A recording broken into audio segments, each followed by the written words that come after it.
Good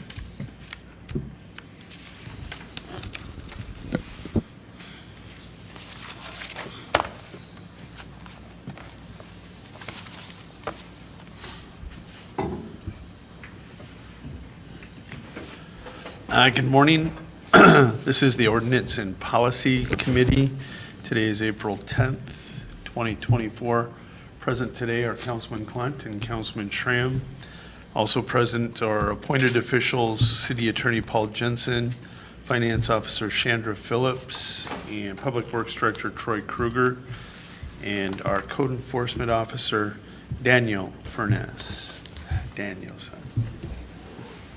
With that, we will turn this over to Mr. Jensen. It looks like we have 3 ordinances that are going to be looked at today. We do. And 1 policy up for review. We'll start back with what is now marked as Ordinance 1075, which is a subject that's been in front of council a couple of times. And since it came back to the committee, I have had another phone conversation with the lady that whose email appears in front of you here. So I've had a further conversation with her. I know she was conversing with Justin Schuyler because he's the one that forwarded this stuff to me after she had sent it to him. One of the attachments there was something that she had provided back the first time that she and a couple of the veterinarians appeared in front of council. My conversation with her really led to the point that besides what is presently contained in the ordinance as written, she has concerns from a standpoint of people that continue to feed the feral cats without providing for spaying, neutering, etc. Her program, as I understand it anyway, and what she encourages is, if anybody's going to be feeding cats, they should be required to show that they have been spayed or neutered, or else they should be encouraged to not feed cats, and to the point of maybe getting a $300 fine if that person continues to feed the cats. What it doesn't resolve, at least in my analysis, is that one of the things that led council to start taking this roadway was the fact that people were concerned about the fact that cats are all over, whether it's on public alleyways or on other people's private property, defecating, doing their thing, making a mess. And so I asked her, how does this proposal that you've got, where under her scenario, if a person will take care of spaying and neutering, they ought to be able to release them back to this area where they're used to, and where the cats know where they're at, and they know where the food source is by then and everything. That doesn't resolve the issue that first came to council as far as the mess. So that's my conversation up to that point in time. What you see in front of you is pretty much exactly what was in front of council the last time. I think it's up to you folks here in the committee if you want to see some changes made before we go back to council with this, or whatever your wishes are. So I'll open it up.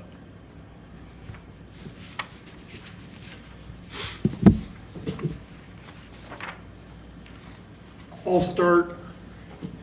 I like Justin's idea that he presented about if you're going to harbor a cat, then, or if you're going to feed a cat, I don't think it should make any difference at all whether they're tipped or not tipped or spayed or not. If you're gonna harbor a cat, you're gonna be responsible for it.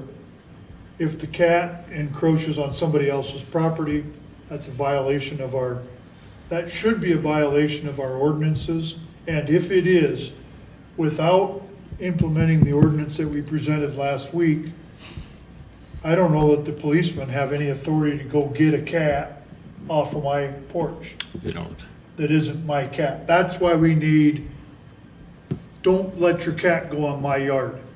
And Dean Berger can say whatever he wants. But in addition to that ability to pick them up and remove them, I like this idea of the person that's gonna feed the cats gets a fine for feeding cats that are not theirs. Or, because whether it's tipped or not, it's still gonna cause trouble in my yard, whether it's spayed or neutered or not. Still gonna do his business in my yard, and I shouldn't have to deal with that as the owner of that land. When the next door neighbor, who may or may not be feeding the cats, who may or may not leave their garage open partially so that they can get in out of the weather, if those cats then come to my yard, they allowed that to happen. So I think we need both of the things that we've been dealing with. I don't disagree with having a fine for the people harboring cats that aren't necessarily theirs.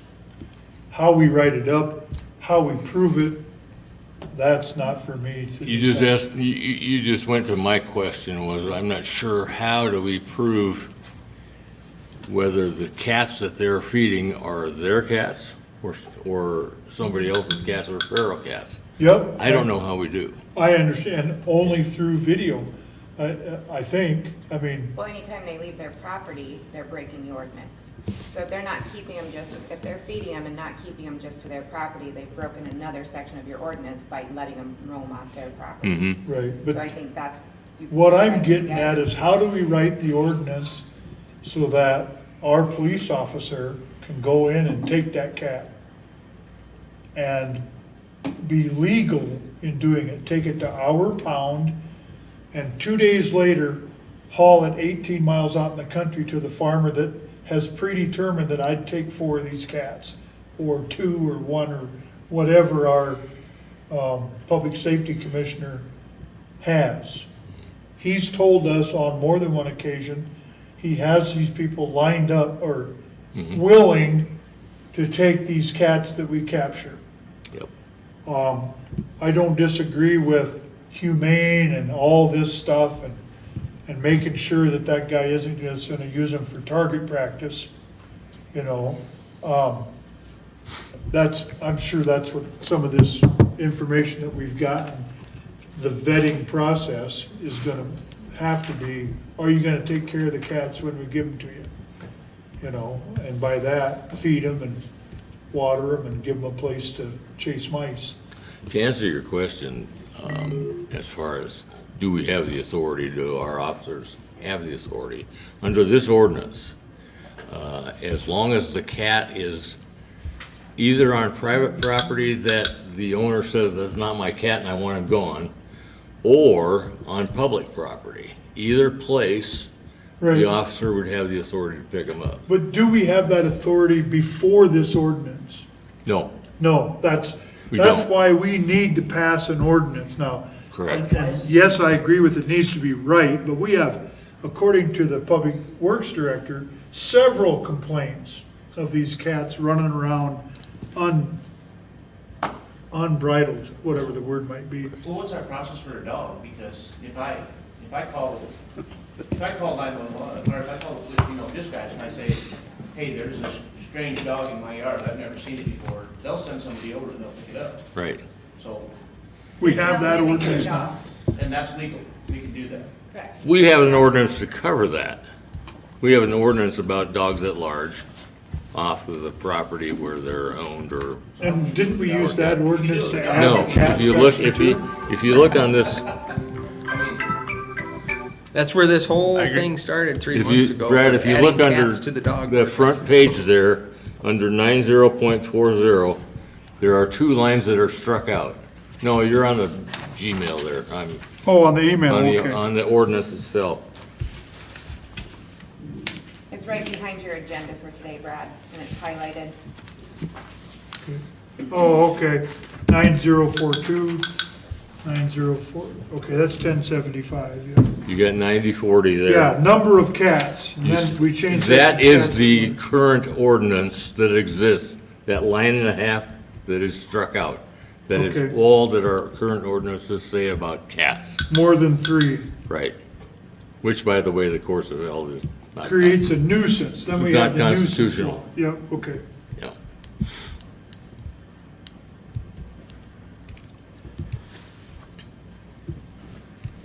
So we do have the authority to go catch the cats and get rid of them? Under this ordinance, we Under will. current ordinance, yep. If it's Under passed. current ordinance, If we, it's passed.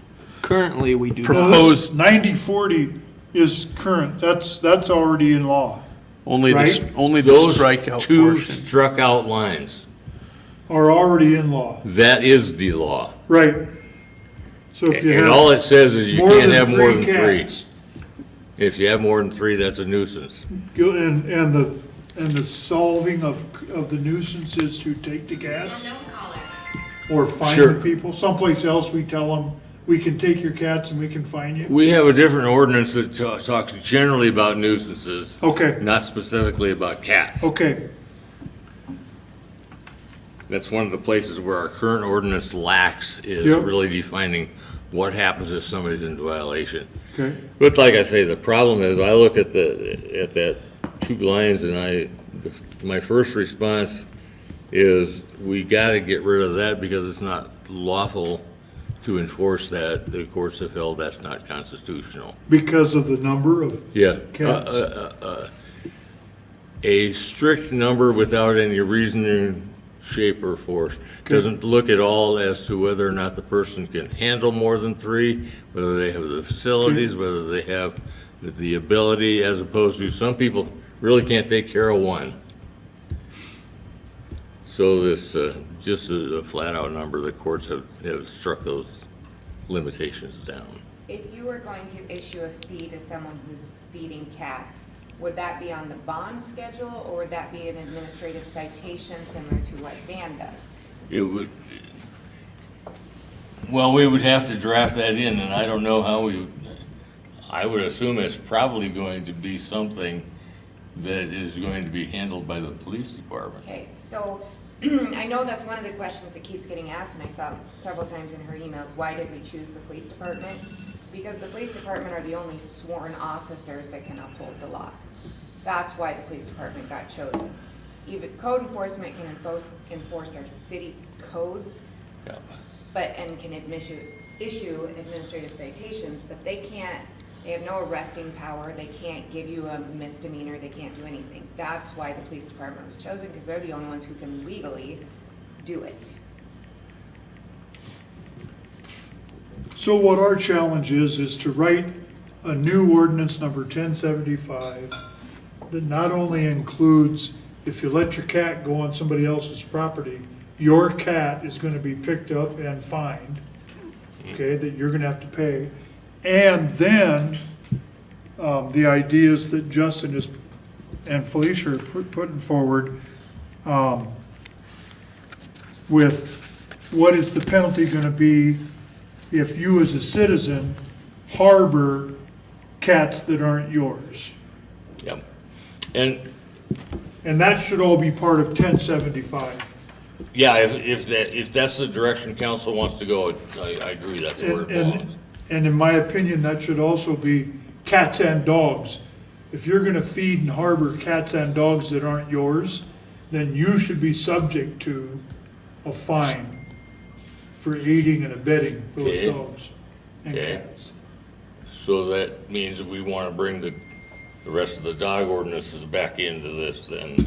I think so, because they're already, 1070, this one already has claiming of dogs in it, you know. It does, and the only reason Brad understand. Was to set the fee. It was, yeah, it was to set the fee and to provide for collection of that amount. But that was the only thing done with regard to dogs. Yep. This draft. That was the only thing we were trying to do, is get the fee brought up where it belongs.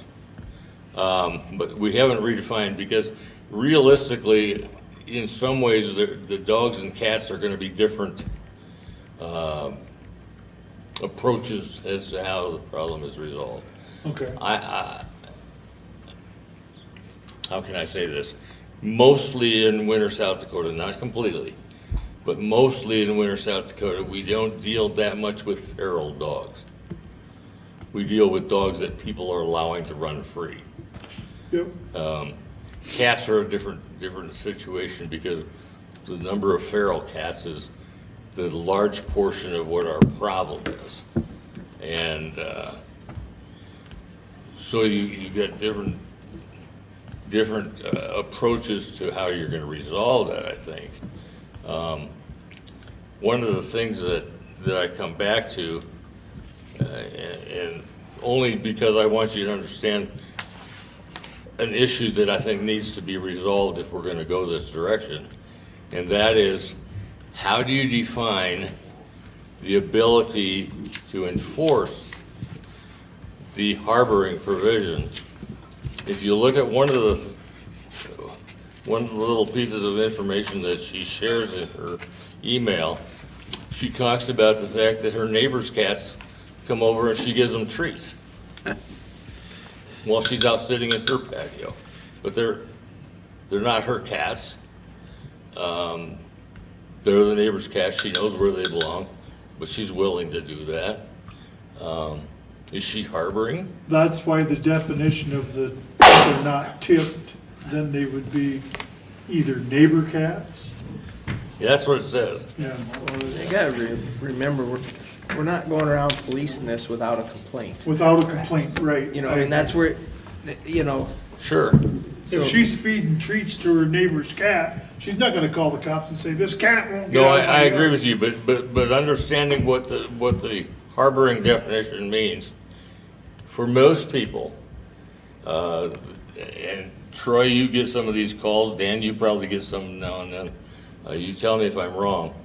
If people call in a complaint about cats, most of the time, they're not identifying who it is that's harboring or feeding the cats. Most of the time, they're saying, we got a bunch of cats around here that are making a mess and we need it cleaned up.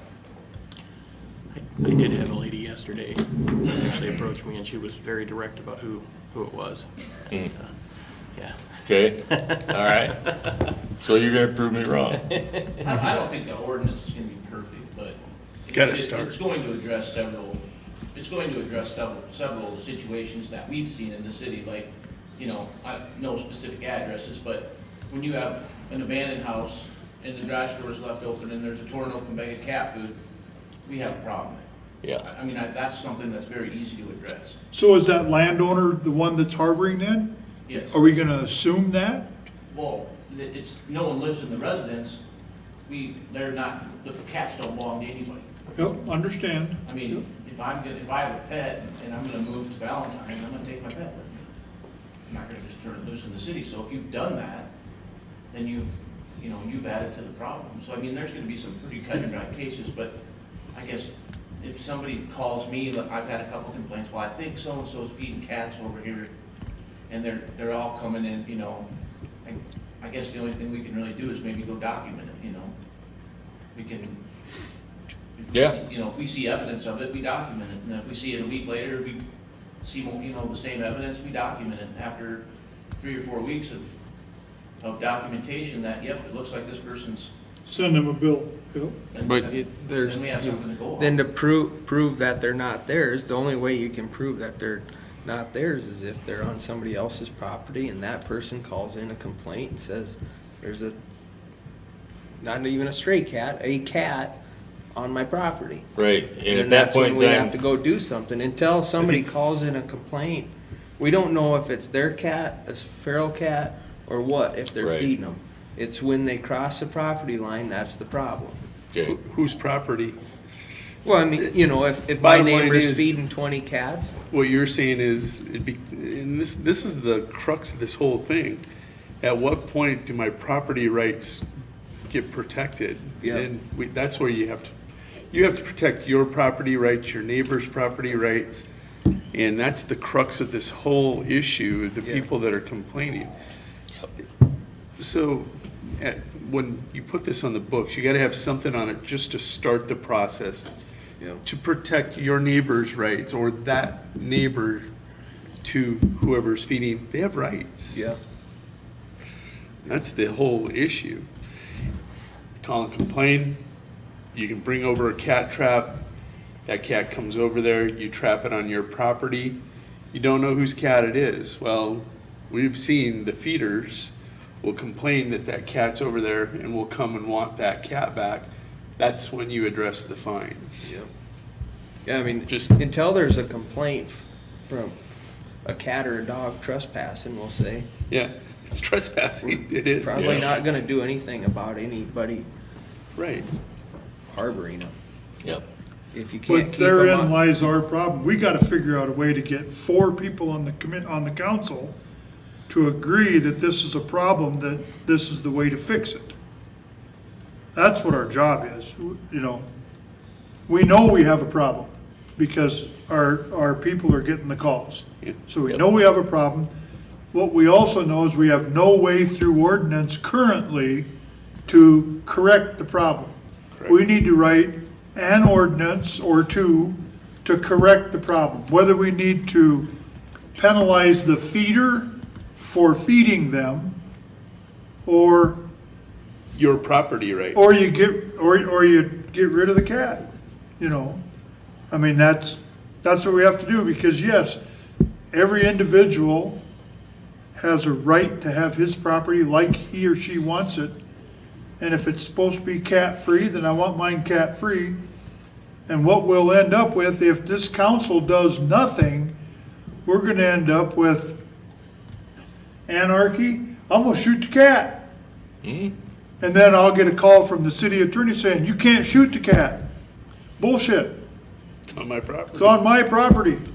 And that's what we have to try to resolve here, so that nobody gets their 22s out and starts shooting cats.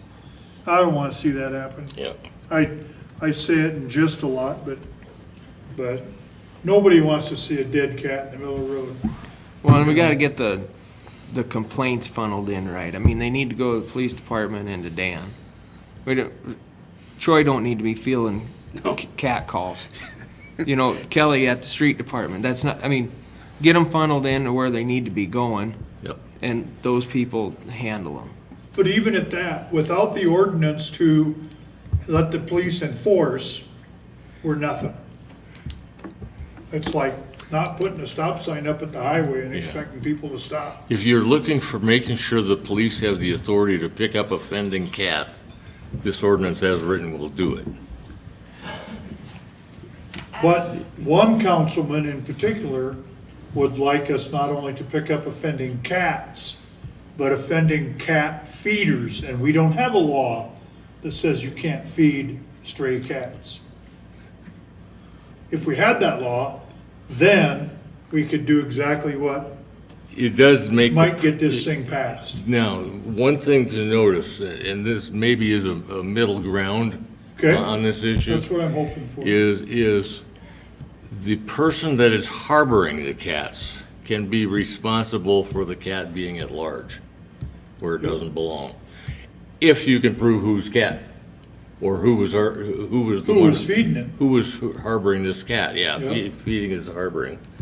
So if that's the case, it's unlawful for anybody who is harboring, or any cat that is being harbored by such person to run at Run large. at large. Yep. So this does If you can pretty make the, much what I just if you can make the said. proof, If we can prove it. absolutely, this will do But that. every one of our employees has a city-issued cell phone with camera, correct or not? I don't know. No. No, Yeah, the two. cops don't have cameras? They have 2 that go with those who are on duty. So if I'm not on duty, everyone, but if I'm on everyone. duty, I have a camera, every time I'm on duty. Yes. So I get a cat call, even if Troy is the one that has to call the police and say, 201 Lamro just complained about a cat. here goes an on-duty cop with an on-duty camera, okay, and finds out. Okay, so everybody on duty has a camera. Or they have, or body I don't cam, always body know the cam, right or words to a phone use. cam. Yeah. And this then, with that yellow line that you just read, gives us that authority to find that person that's feeding them, harboring them. Yeah, if you make the proof, yes, absolutely does. Yep, okay. What I don't want to do is to mischaracterize, because if you see one cat coming off of a property and a food bowl sitting there and going on to the next door neighbor's property, that isn't proof yet. Okay, You only got one part of the proof. You need to be able to prove beyond a reasonable doubt. multiple times type of thing? Well, multiple times and the same cat and blah, blah, blah, you know. That's why I say this will at least give the authority to pick it up, to impound it, and if it's not claimed, to put it out where they're going to take it out to one of these 18-mile-an-hour ranches or whatever. Or to go on that private property and take the picture? Sure. Well, does not give you authority to enter somebody else's private property. Reasonable cause? I mean, I don't know, that's the question, yeah. Generally speaking, on real estate, that requires a warrant. Now, Okay. if you can take that picture from out on the street or in the alleyway, not a problem. Yep, If you can take it without entering on their property, not a problem. Okay. You can take that picture. well, I think of my next door neighbor who left her garage open 6 inches, Sure. and that's where the cat food was, inside that garage. Okay?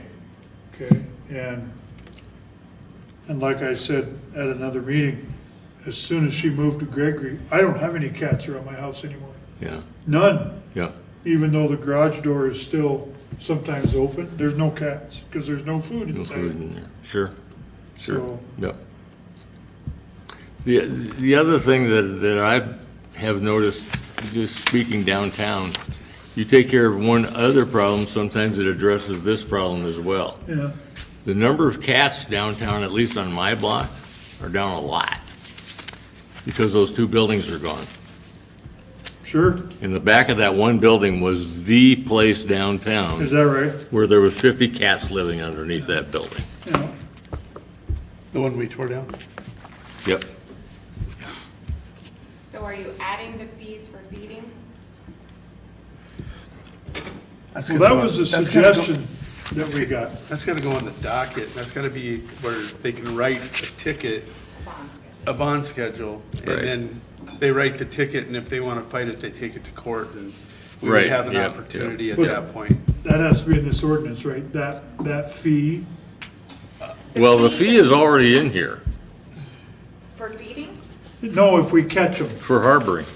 When they're loose, when they're running around, back at the very end of the ordinance, I believe is where, 1919. Yeah, for impounding. item D, they shall pay a civil penalty Yep, per if cat it's impounded. claimed by said person. Correct, yep. but what about the yellow in the email about administering the fine to those who are giving food and water to the ferals? Are we adding that or not? Is that what you guys? Oh, I see what you're asking. I guess that's a question for council. That fee What's doesn't that? go, the fee doesn't necessarily go in the ordinance, but the authorization to create the fee on the bond schedule needs to go in the ordinance. Yes. If that's what you're wanting. Yeah, And you're Under talking nine- about these fees for breaking the ordinance, for being yeah, a yeah, nuisance. yep. Yeah. for That's feeding, yep. that's already in the yellow, is it not? No, that's Only if they're claimed, impounding. okay. So I would just add a paragraph under 90.40, and that one or two sentences would essentially say that any person owning, controlling, or harboring any cat which permits a cat to be in violation of this ordinance shall be fined based on blah, blah, blah, and establish the section that imposes the fine.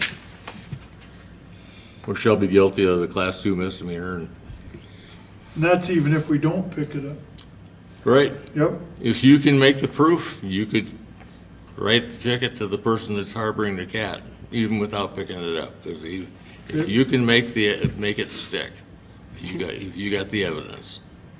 Because that's what it's gonna take, otherwise, we'll go to court and, How are you gonna, well, we're not gonna define it all here, because every situation is gonna be to some extent different, but like Brad was talking earlier, one of the ways you're going to at least help your cause is to have multiple instances where you're literally observing or taking a picture or whatever of the cat coming and going from where this food bowl is, That's all you need. and then being on somebody else's property where it leaves to this property.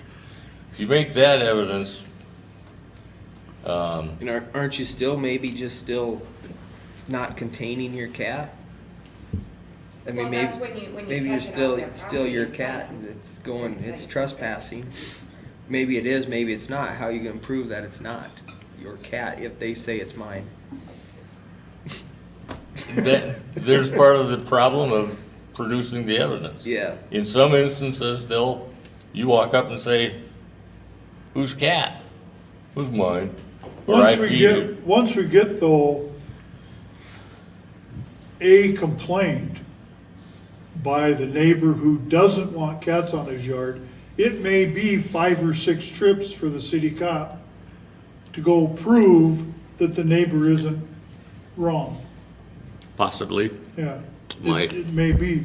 yeah. I mean, that may be a case that, More than likely, it's just gonna hopefully get trapped or captured. I was gonna say, in a lot of these cases, you may not end up making that misdemeanor criminal case out of it.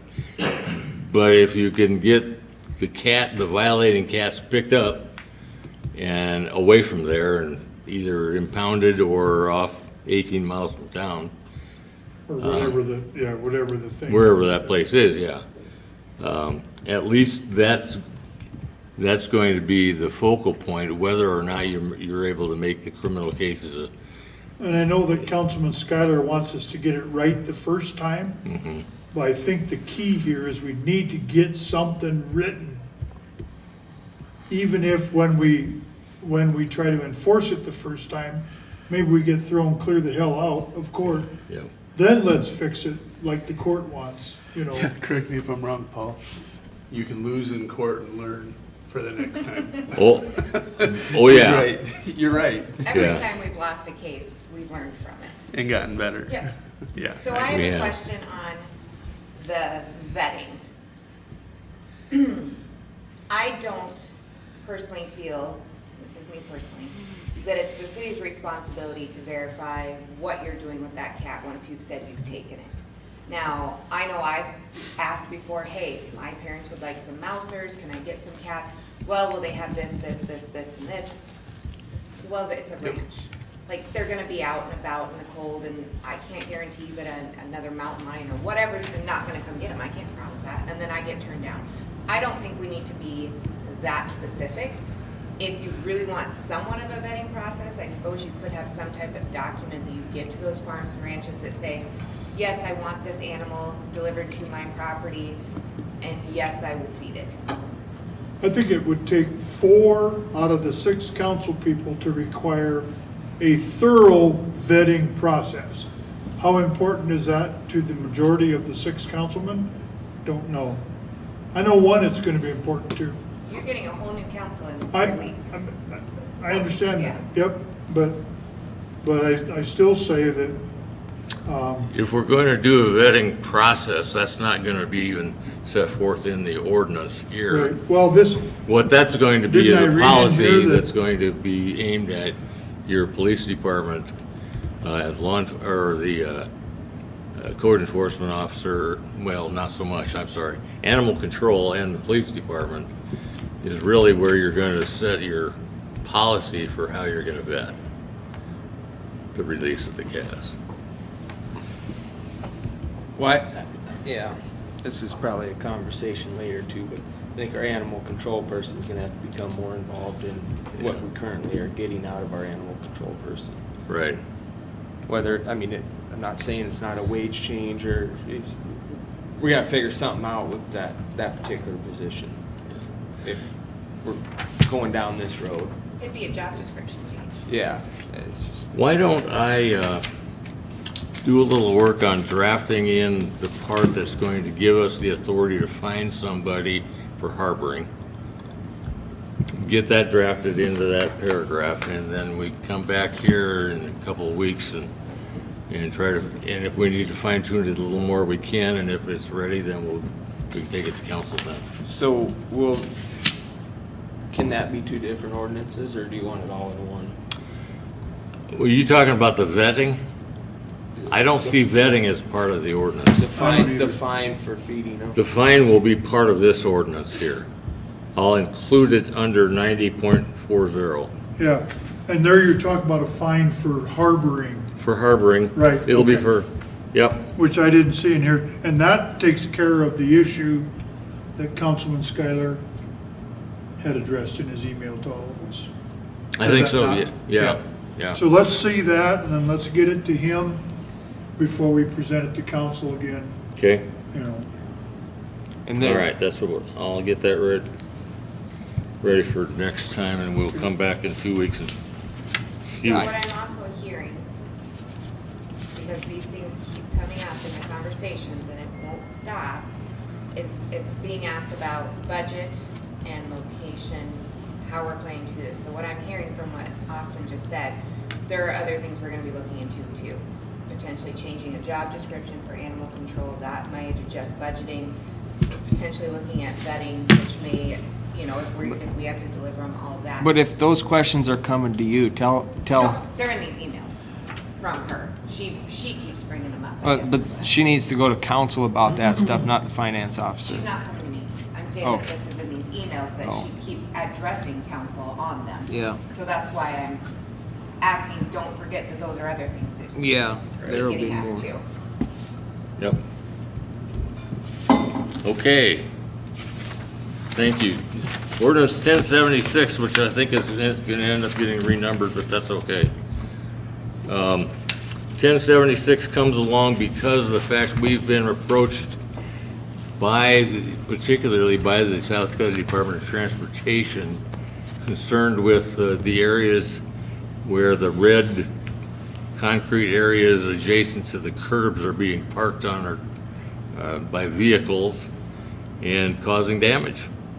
And so that was the reason why I was asked to draft this particular ordinance, and so this would basically say you can't park with any of your wheels on the area between the curb and the sidewalk, no matter what the service area is, whether it's grass, concrete, gravel, whatever. I didn't want to just make it based on colored concrete, because the same theory would apply no matter what. I mean, Part of the theory being that's not where you're supposed to park vehicles, so.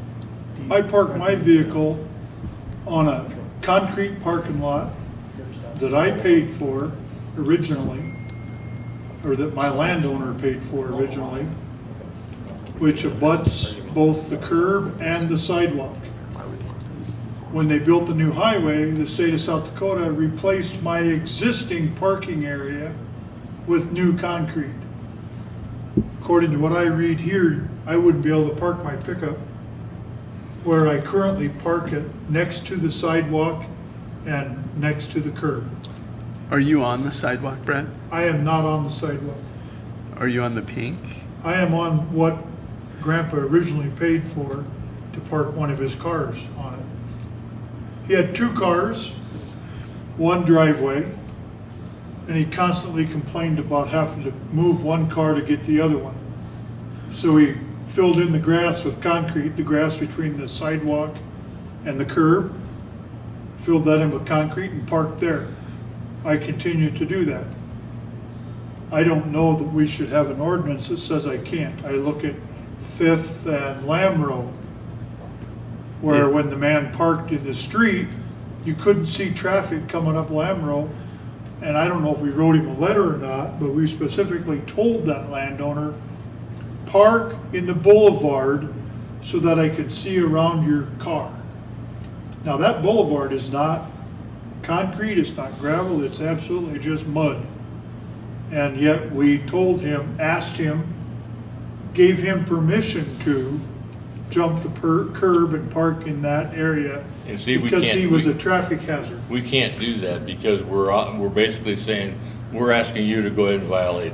But we did, You can't. yeah. You The fact can't. we did doesn't mean it's. I understand it, but I'm just saying, but in my dumb opinion, we don't have a sidewalk ordinance anymore, except for on Main Street, okay? You don't have to have a sidewalk if you live on 7th or if you live on Lamb Road. So I don't have a sidewalk. I have a parking area for my pickup. There's a sidewalk. Looks just like a sidewalk, but it goes from the retaining wall, okay, because they built the highway so low, okay, goes from the retaining wall to the curb, it's solid concrete. Okay, I do my best to leave room to walk between the curb and my pickup, Which leads but you I to- would bet you it's not ADA compliant. That leads you then to have two wheels down in the gutter Sometimes I do. and Yep, two wheels up on the boulevard, that's correct. That's correct. which means you jump in the curb. There's an opening there. The state, I have an opening where my driveway is, drive by, back That's in. not how you get in there, though. Sometimes. Sometimes I go in the walkway, Yeah. okay? the state does, there's certain requirements with the highway. I agree, In have that- to have 3 foot. Well, there's the right-of-way for the city and the state. The big thing that you'll see coming, and there was a past discussion on a different scenario than yours, when you were blocking that pink concrete, which is part of their ADA compliance, you're in violation. And I the agree, state- the if I'm state- blocking the pink, yep. Yeah. So it wraps No. around that corner? The 3 foot wide is not the pink. That is so that I don't wander into the highway That's for the ADA compliance. unannounced. The ADA is the white part that has to be 3 foot wide. No. Go measure between the light pole that the state installed and the retaining wall that the state installed, and you do not have 3 feet where the 3 foot right of way is supposed to be. So, whatever. But The state is the one asking that this come on, so they're, We've got an obligation under the ordinance. Yeah. What they're basically saying, reminding us, is you shouldn't be allowing this. It's causing damage. And oh, by the way, if it causes damage, you, the city of Winter, will pay to fix it. on that state right of way, I think that's what this ought to say, is on that state right of way. Because we have no sidewalks anywhere else in Winter, South Dakota, we don't have sidewalks. If I remember, we repealed all requirements to have sidewalks. Whether you live on First Street, Taft Street, or 10th Street, we don't have a sidewalk on East 10th Street at all. no. For all the way from the hospital to the highway, not one sidewalk. The only ordinances are on the book that you can't jump the curb, and that we have a contract with the state of South Dakota to fall in compliance with the pink, which is the ADA standard, and you cannot block that. I believe the state right-of-way, correct me if I'm wrong, at every intersection wraps around off the highway, So many feet. so many feet. So I'm sure that's included in the state's right-of-way right there, and that's why they wrap that pink behind there. So You- the portion between the sidewalk and the curb is the boulevard. Yes. Right, the Whether that- boulevard is pink. Whether that boulevard be colored concrete, which is a lot. That's of the this portion colored of the sidewalk, concrete instead of grass. Or it be grass. Right. That's still considered the boulevard. Right, And that, but that's not the ADA thing. no, sidewalk is the ADA. The sidewalk is the ADA 3 foot. You cannot encroach on that. But they kind of messed up a little bit. But I have a question. I mean, just out of curiosity, I have a sidewalk on my property, and somebody parks on my sidewalk. I mean, it's technically on city property Correct. because it's in the right of way, but it's my sidewalk. Is that, are you breaking the law by parking on that sidewalk? Yes. There's still sidewalk. We have a ordinances park, out there. well, and we have a, Dan, you correct me if I'm wrong, but we have a parking ordinance that says one of the things you can't do is park so that you're blocking or obstructing a sidewalk. We do. Something else to keep in mind within the city of Winter is in a lot of areas in town, the curb stops are in those boulevards. Yeah, And if your neighbors, or if somebody is parking in front of your house and they're pulling into that boulevard, there's a good chance they're gonna do damage to your curb stop, your Sure. property. So You know, that, it's not no man's land, there is stuff in there. Yep. And my curb stops are in concrete, So in some cases. in they the are. sidewalk, that's correct. Some of them are in between the sidewalk and the curb in a lot of places in town. Yep, I understand what you're saying, yep. I mean, they're there, they exist. And I understand in the case of where I work, the curb stop is underneath the curb and gutter. No, you found it? Okay. It was where I told Huh? him. It's where I told him it was. Okay. I only know what I'm told, yep. Yep, okay, He was looking on the wrong street. very good, very good. yep. And you still are required to maintain your sidewalks that are existing. So there's still sidewalk ordinances. Ultimately, the only ordinance you removed was that you don't have to put a sidewalk back. So if there was a sidewalk there, you took it out, you're not required to put it back. But you still have to maintain what's there, and you can't park on it, and you can't obstruct it. We have a little bit of everything in Winter. I mean, 7th Street, the sidewalk comes right up to the curb. There's no Yeah. boulevard. Right. Correct, And then there's places in town where there is a boulevard and then sidewalk. correct. So sidewalk is a right of way for foot traffic. It is. When Yeah. I lived on 6th Street, my driveway went right through the sidewalk, and there was one day my car was parked.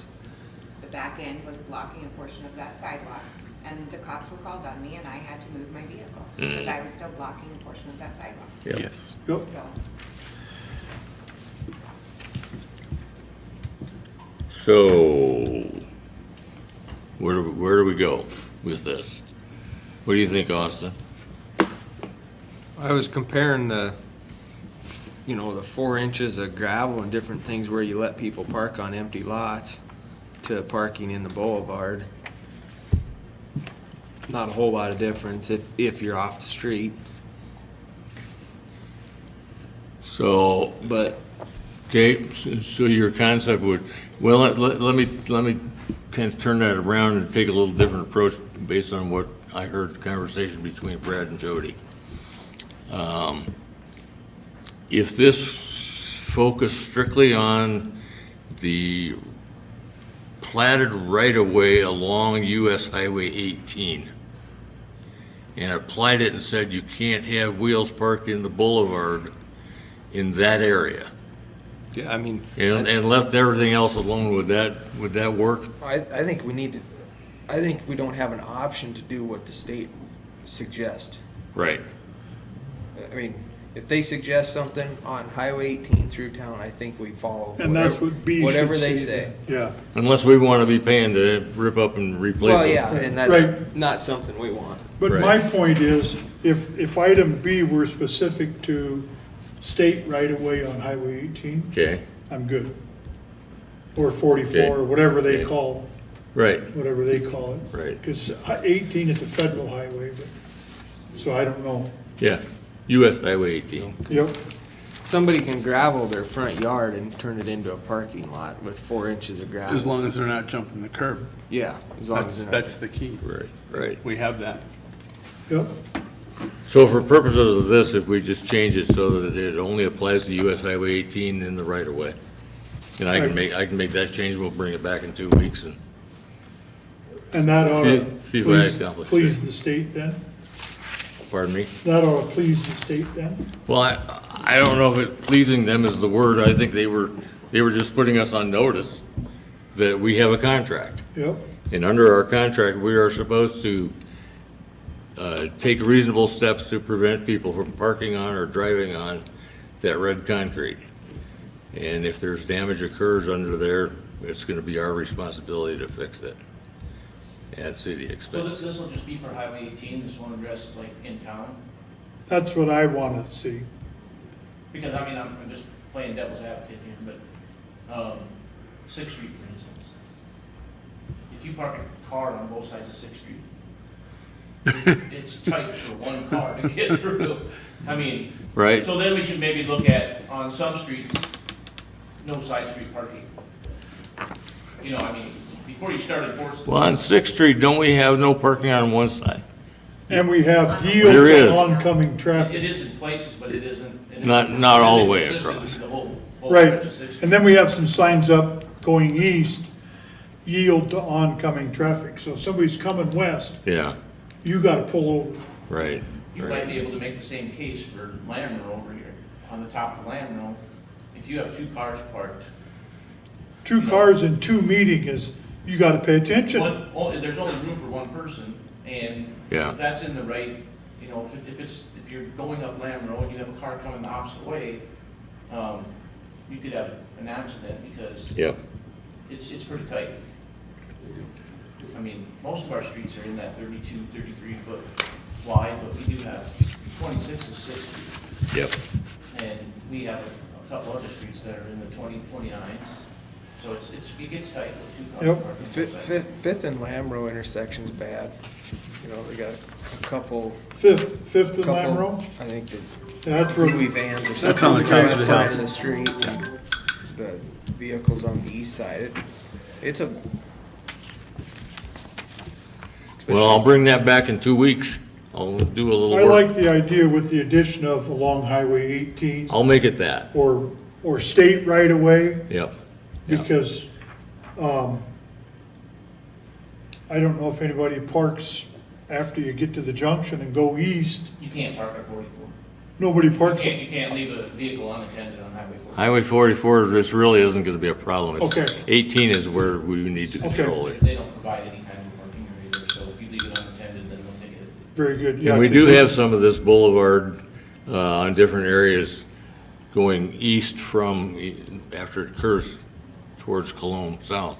Yeah, There continues to be some along 18, so I think that's where our, yeah, Our and I wish focus we'd is- have made that be pink concrete instead of grass, then we'd have less, we'd need one less vector. I'll leave that to somebody else. If we didn't have to mow it. That's right. Look at one more, maybe we can get Chandler's ordinance here. 30.03, we need a provision allowing us to define who signs checks. We don't have one. We have one for pre-authorized expenses, but that's the only ordinance, and technically, we really should have had one all along. The only other place it talks about who has authority to sign is just in the finance officer's job description and the deputy finance officer's job description. Yep. It's never clearly defined that the president and vice president can sign in lieu of the mayor if the mayor is gone, other than in state law, it does say that the president steps in and is the mayor in the mayor's absence and vice president and so forth. Yeah. So it's there, but it's not clearly defined in our ordinances, and I think it just clears up some gray muddy water. It should. This is who it is. So I have a question that I thought about last night driving home. I know that Jody spends a significant amount of time physically signing your autograph. Can we use a stamp? No, Yes. you can, but the auditors will, No, well, he can stamp them, absolutely. Austin could have one as council president and he can stamp him. He doesn't His have to name. physically sign them, he can stamp his own Okay. name. I cannot stamp, You can't use my stamp on a check. correct. I understand that. Yeah. Yep. Correct. and you can't But leave you your can stamp. use it. I can't leave my stamp to anybody Right. else, yeah. Correct. I agree. Yeah. Yes. But Now, I'll tell you what, I mean, I have a bad name. I don't have like Donald J. Trump, you know. Like, his signature is absolutely amazing. I don't have that. I have to I don't think about either. everyone I write, how does this go? And if I did that once and got it to look pretty, Yeah. then I could have a stamp made. yeah, absolutely. Okay. We, all previous mayors have had a stamp name. Oh, they have, Yeah. okay, I didn't know if there was The only a, time that you have to does that need to physically be sign- pointed out in here? No, No, does not. the only okay, time because that- that's not actually a signature. It will be under state law, It is, The okay. the auditors allow a stamp. because you are applying it yourself. Okay, as long as I don't give it to you and say stamp those Correct. checks for me. Yeah. Correct. Yep, Yep. yep, because we have several people out there that can't sign their checks anymore. They have to have a stamp. Sure, But I cannot stamp them for them. right. I knew, yeah, okay, okay. The only time you have to have a real signature, not stamped, is on contracts. One at a time, Yeah. yeah. Correct. When I watched Jody at a meeting, he must have had 75 to 100 checks that you were trying to sign with your broken fingers. You know, and I thought, boy, that's Yeah, kind of silly. But, okay, Can we take that one through? I'm gonna renumber it if we're okay with it. I'm gonna we probably won't renumber even get in trouble. 1075.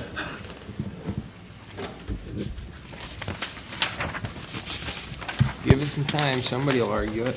The other thing that I've got, and we've got 3 minutes to get it, if we have enough time, for the new provision to define what we started out with, council in a certain situation basically defined the new parameters for giving previous credit for years of experience as for a new hire. Namely being an increase of 0.5% per year up to a maximum of 8 years or 4% of wage increase. What I was asked was to put something in here so that not only does that become actual policy of the council to apply for new hires, but also that we want the council to be the one to remain in control of determining, is that applicable in each given case? Is that correlated well enough to what the prior years were as opposed to now? So you're not giving somebody credit for mowing their own lawn for 20 years. This addresses what Councilman talked about the last time we talked about it. Correct. Let the council decide if Correct. the offer should be Yep. continued. Because I understand that the hiring person might want to say to the guy coming from Harrisburg, Yep. thinking about moving to Winter, I might be able to get you a $400 increase, Yeah. And but the what, council has to approve it. correct. And Would what- you take the job? That's exactly what this says, is Yep, that yep. he can make a conditional offer, Yep, saying, I'm going to conditionally offer you this 4% extra. but the 6 members of the council make that But final it's decision. going to be up to the council Yep. to make that final determination, yep. Paul, the only thing in here that I don't like is you have the committee with oversight of that department. We have changed all of our policies, that anything to do with personnel just goes to the personnel committee. Oh, you're right, you're right. The only reason I did that is because of the fact that it's budgetary.